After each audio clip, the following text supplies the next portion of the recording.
अगले हमें 10 महीने दिन रात एक करनी। आज ही कांग्रेसी कहते हम तो पोर्टल बंद कर देंगे। चौधरी देवीलाल जी कहा करते थे हवा बनाओ, हवा बनेगी तो राज आएगा। आज हाईवे पे झंडे लगे हुए हैं, प्रोग्राम है तो लग गए, कार्यकर्ता घर पे नहीं लगा। मैं जाता है सुरेंद्र, हमेशा दुकान के आगे 4 लोग लेके खड़ा रहेगा झंडे। वो 4 झंडे लोगों के घर पे लगा देगा तो कांग्रेसी आएंगे, उनका खून बढ़ेगा नहीं बढ़ेगा। अरे विजय और कंजूसी करे विधायक जी श्याम सुंदर तो मैंने बता दिया, अगर ये झंडे नहीं ले आके दे रहे मैं भिजवा दूं। ये हाथ वाले छल्ले हैं, ये नहीं भिजवा रहे तो मुझे बता दे। नमस्कार, आप देख रहे हैं दैनिक साथी। लोकसभा चुनाव में महज कुछ माह का समय बचा हुआ है, लेकिन जैसे ही हरियाणा में विधानसभा चुनाव भी साथ कराने की चर्चाओं ने जोर पकड़ा, पार्टियों की ओर से भी अपनी सक्रियता बढ़ा दी गई है।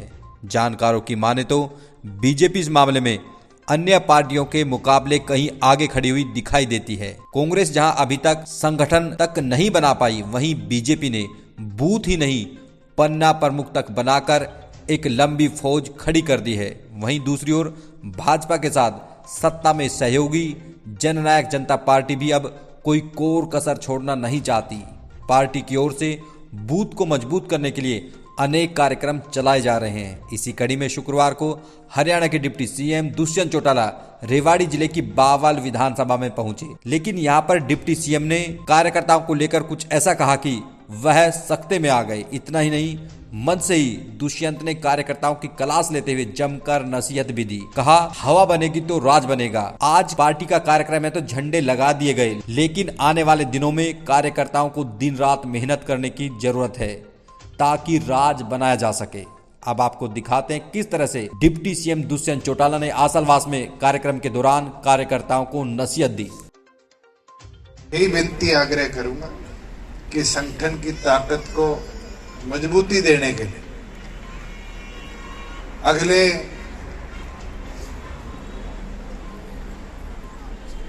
हमें 10 महीने दिन रात एक करनी।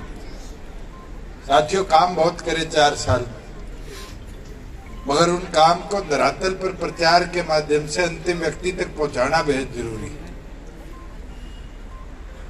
संगठन की ताकत जब ही बढ़ेगी जब बूंद बूंद जोड़े जैसे घड़ा भरता है और बूंद बूंद ही समंदर मेहनत लगन के साथ अपने संगठन को इस सपना लेकर समुद्र जैसा विशाल बनाने का कार्यकर्ता मैदान में होते हैं। बुजुर्ग युवा साथियों, 4 साल में हमारे अथक प्रयासों से कई चीजें बड़े अच्छी प्रदेश के अंदर हुई। पहले गली नाली से ऊपर कोई बात नहीं करता।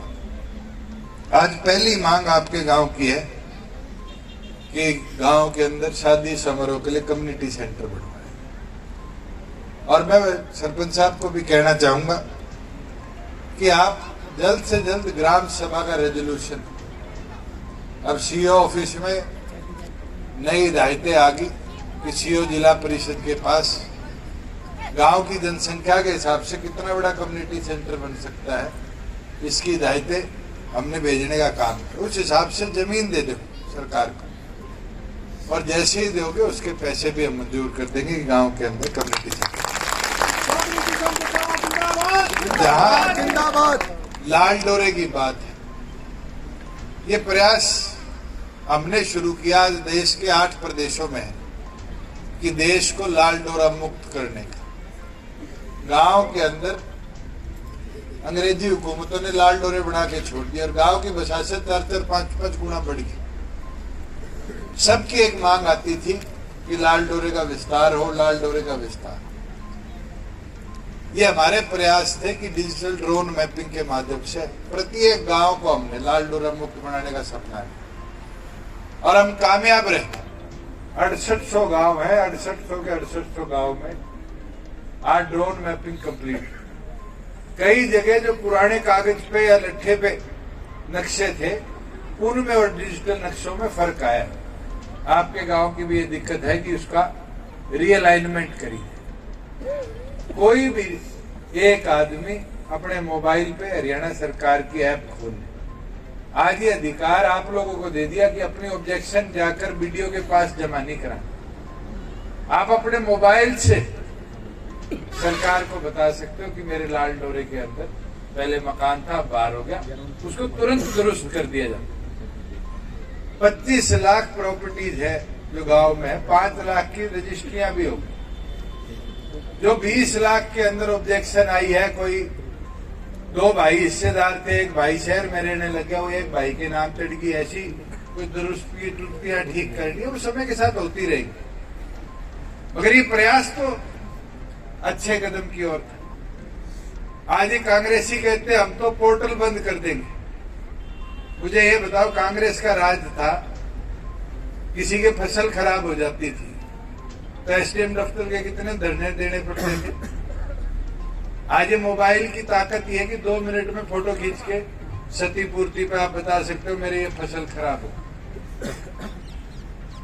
कहते हैं पोर्टल खराब है। पीला राशन कार्ड बनाने के लिए गरीब आदमी को कितने दफ्तर के चक्कर काटने पड़ते थे, इतनी मोटी फाइल हो जाती थी, पीला राशन कार्ड नहीं बनता। आज तो जिस परिवार की आय 1,80,000 से नीचे 2 मिनट में पीला राशन कार्ड बन जाता है गांव के सीएचसी से। बुढ़ापा पेंशन है, बुढ़ापा पेंशन बनवाने के लिए सिफारिश करनी पड़ती है। आज तो बुजुर्ग 60 साल का होता है, साथ के साथ खाता नंबर चढ़ते ही पैसे 3,000 रुपए 1 जनवरी से उसके खाते में। और तो और गांव में तो सबसे जरूरी काम कोई होता था तो किसान के लिए फर्ज निकलवाना होता था। फर्ज निकलवाने में कितना टाइम लगता था? 1 महीना, 5 दिन, 7 दिन, बुजुर्ग तो कह रहे महीना। आज 2 मिनट लगते हैं। पटवारी जी के पीछे हांडने की जरूरत नहीं, साथ के साथ कंप्यूटर से नहीं निकल जाते। ये किसके राज में हिस्सेदारी थी तो कर पाए ना। फसल बेच के आते हो मंडी में, अंग्रेजी हुकूमत के समय से उठा लो। मैं तो आज कहता हूं सर छोटू राम हो, चौधरी देवीलाल जी वो अंदर से खुश होंगे कि किसान को आड़ती के आगे हाथ फैलाने की जरूरत नहीं, भी मेरे पीछे दे दे। फसल बेच के आता है, 2 दिन में खाते में पैसे आ जाते हैं, नहीं आ जाते। ये मुमकिन क्यों हो पाया कि राज्य में हिस्सेदारी? इस चीज का प्रचार कौन करेगा? एक नहीं अनेक ऐसे बदलाव करें, और प्रत्येक बदलाव कैसे गांव के कमेरे को सशक्त बनाया जाए उस सोच के साथ। मैं तो आपसे आग्रह विनती करता हूं कि इन चीजों का प्रचार करना शुरू करो। मेरी माताएं बहनें बैठी, आज 50% पंचायती राज में हिस्सेदारी बढ़ पाई। मैं पढ़ रहा था, गांव की डिमांड तो मेरे ख्याल से कौन रख के गया था? विजय ने रख दी। और गांव की सरपंच कौन है? पूजा जी।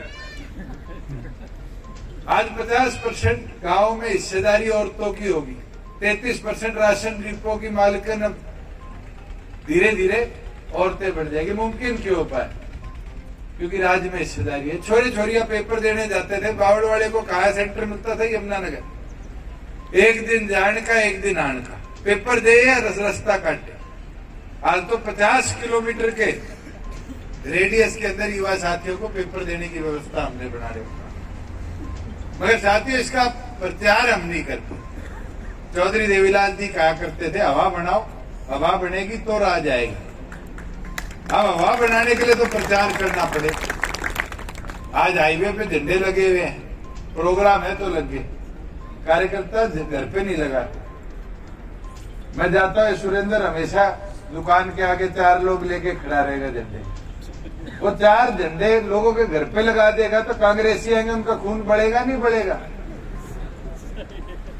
ये तो प्रचार प्रसार का जमाना है। और ये विजय और कंजूसी करें विधायक जी श्याम सुंदर तो मैंने बता दिया। अगर ये झंडे नहीं ले आके दे रहे मैं भिजवा दूं। ये हाथ वाले छल्ले हैं, ये नहीं भिजवा रहे तो मुझे बता दे। दिखोगे, चलते फिरते प्रचार करोगे, काम क्या करें, अपने आप हवा बनेगी। आज तो 11 महीने की मेहनत पे गढ़े जैसा बूंद बूंद जोड़ के 10 विधायकों का संगठन बना लिया था। अगर और मेहनत कर दोगे समुद्र जैसा विशाल नहीं हो जाएगा। मगर करनी कार्यकर्ता को पड़ेगी, करनी आप सबको पड़ेगी। आप सबको एक एक व्यक्ति से संपर्क कर अपनी ताकत को बढ़ाने का काम करना पड़ेगा। एक कोई आपके हाईवे से लेकर पातुएड़ा सीमा तक कोई सड़क पुरानी बनी हुई है, टूट गई है, एसडीएम साहब आपके पीडब्ल्यूडी के एससी को बोलो इमीडिएटली इसकी स्पेशल रिपेयर की फाइल भिजवाएगा, इसको भी दुरुस्त करवाएंगे, क्योंकि राजस्थान तक का रास्ता है इसमें कनेक्टेड। जहां कुश्ती का आपका इतिहास पुराना रहा है और विजय ने बड़े अच्छे तरीके से बताया, अभी जिला केस कोच की बजाय एक काम करो, कुश्ती की नर्सरी मांग लो। नर्सरी मांगोगे तो कोच भी आ जाएगा और बच्चों की डाइट भी आ जाएगी। इसका प्रस्ताव बनवा के किसी अखाड़े से और चंडीगढ़ लेके आ जाना, जिस दिन मैं हूं मैं डायरेक्टर स्पोर्ट्स को कह दूंगा कि साथ के साथ इसका प्रस्ताव डीएसओ से अप्रूव करा के नर्सरी आपके क्योंकि मैंने देखा है जहां जहां नर्सरियां मंजूर होगी बच्चों की डाइट आने लगी, वहां खेल के अंदर और ज्यादा ग्रोथ हुई, और जहां जहां खेल में ग्रोथ हुई वहां मेडल भी आए, डिस्ट्रिक्ट लेवल पर, नेशनल पर, इंटरनेशनल पर। और आज उसका नतीजा है कि हरियाणा प्रदेश 33% से ज्यादा ओलंपिक के, कॉमनवेल्थ के, एशियन गेम्स के मेडल जीत के लाता है। ये इसीलिए है कि छोटे लेवल पर हमने स्पोर्ट्स इंफ्रास्ट्रक्चर को और सुधारने का काम किया। मैं तो यही प्रार्थना करने आज आपके बीच में आया था। और भी जो मेरे पास पंचायतों के प्रस्ताव आए इनकी भी मैं आज एसडीएम साहब को कहूंगा इमीडिएटली फिजिबिलिटी चेक करा ले, और फिजिबिलिटी चेक कराकर जल्द से जल्द इनके भी फंड को हम सैंक्शन करने का काम करेंगे। आप सब आए, पूर्ण आप सबका बहुत